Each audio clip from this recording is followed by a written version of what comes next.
Hello there, everybody. Welcome back. I'm here to be talking about Superman 2025. Now, this is the newest film and I guess beginning of the new DC Studios, which is replacing, the DC Extended Universe or whatever, the Snyderverse, as a lot of people call it. And this is like the first official start with James Gunn and Peter Safran. They're kind of like co-heads of this new division, and they're hoping to get off to a great start. And going into this film, the hype was real. With the marketing has been fantastic. The trailers, the casting seemed perfect, and the excitement seemed through the roof.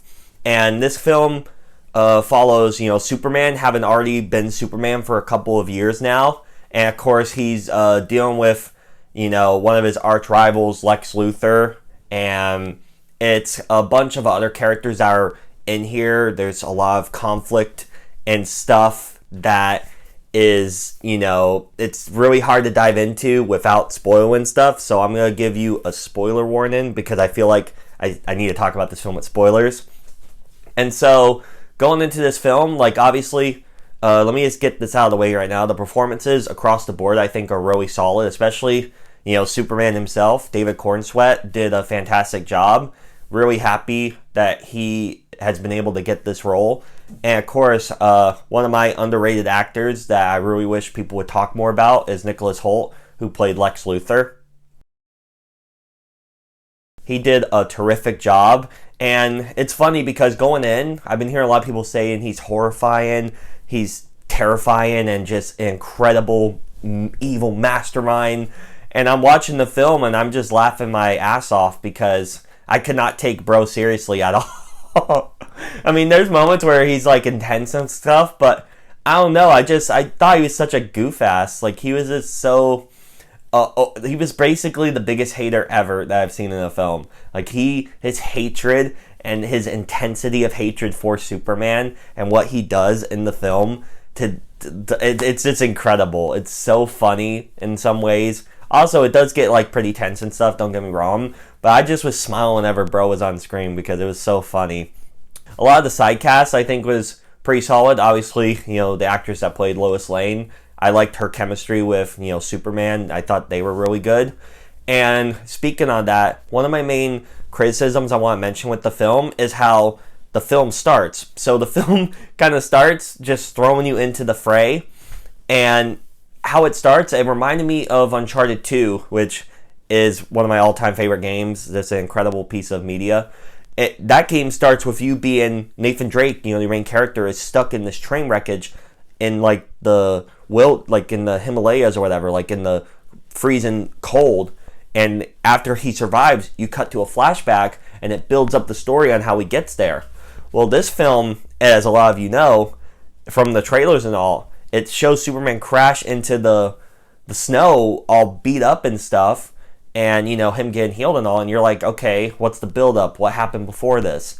And you're expecting that, but no, you don't get none of that. The film literally starts with him beat up, and it really makes no sense why there's no build up or explanation as to what's going on. There's a throwaway line or two and there's a conflict happening, but it just feels like it throws you into the fray. And I know James Gunn, who I adore, one of my favorite directors with his Guardians films and all, terrific person. I just wish that there was more, not to say an origin story, because we have seen Superman's origin story a lot, but I wish there was more development by how the characters are where they're at the start of this film. It feels like we're in some ways watching a sequel to a previous film in a lot of ways. A lot of stuff is just there and thrown at us, and the audience isn't really told, about what's going on. And that was one of my nitpicks. Also, there is some stuff that was definitely interesting, like Jimmy Olsen, who, was pretty fine in the film. There is a lot of, he's been an interesting character throughout the Superman comics and stuff. Completely butchered in the Snyderverse, as we all know.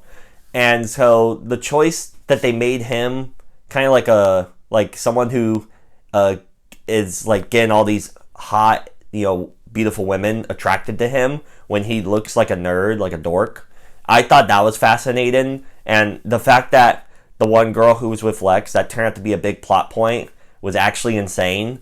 Same with her taking the selfies. That turned out to be a big plot point. Again, what the heck?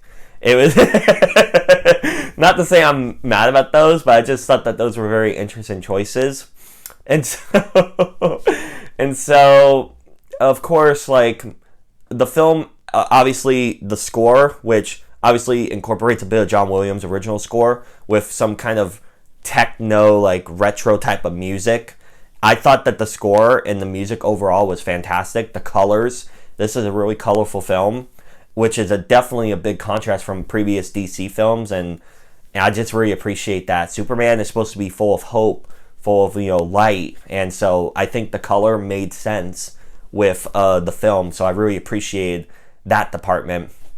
And also a lot of the action scenes and camera work, which I know we've been seeing a lot in James Gunn's recent films, is great. I loved how he's improving as a director, and the cinematography and all is just really great. And there were some choices in the story that I thought was really hit or miss for me.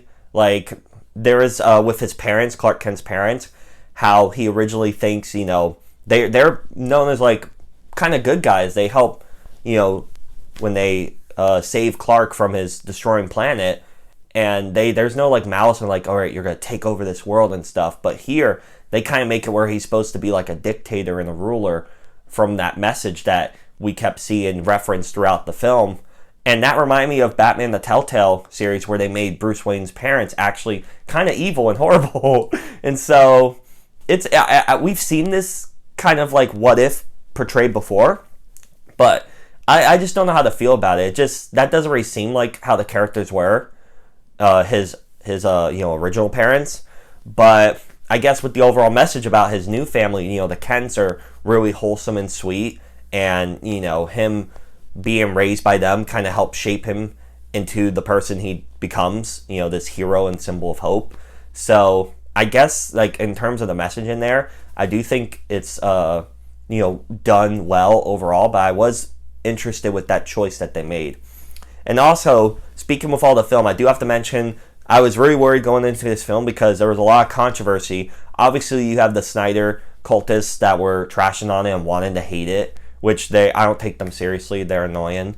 But one of my main concerns was like the premiere when this was happening.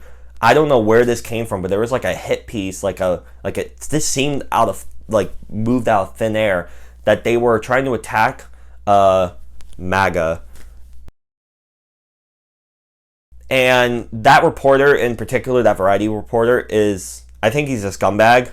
I don't know what his intention was to try to he kept spamming that article for every person he interviewed, and they were trying to taint the message of the film and try to destroy the goodwill that a lot of people had with the marketing and stuff for this film.